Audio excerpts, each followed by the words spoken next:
আসসালামু আলাইকুম। সর্বশ্রেষ্ঠ যন্ত্র যেটা কিনা যুগ যুগ ধরে সার্ভিসিং ছাড়াই চলছে, সেই যন্ত্রের নাম হলো ষড়যন্ত্র। সেই ষড়যন্ত্র প্রতিনিয়তই করে আসছে ইরান। আর সেই ইরানকে আমরা যদি চিনতে ব্যর্থ হই, তাহলে আমাদের মতো হতভাগা আর বিশ্বের ভিতরে কেউ নেই। মনে রাখবেন, এই ইরান শিয়ারা শুধু পুরো বিশ্বের শত্রু নয়।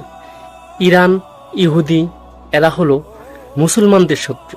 আপনার খ্রিস্টানদের চাইতেও ইহুদি এবং ইরান শিয়ারা এরা জঘন্যতম খারাপ। এদের যদি আমরা চিনতে ব্যর্থ হই, তাহলে অবশ্যই ভবিষ্যতে আমাদের বিপদের সম্মুখীন হতে হবে।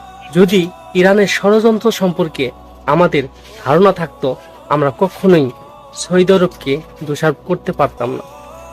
একটা কথা মনে রাখবেন, সৌদি আরব যত ভুল করে না কেন, ইনশাল্লাহ মুসলিমদের পাশে থাকবেই।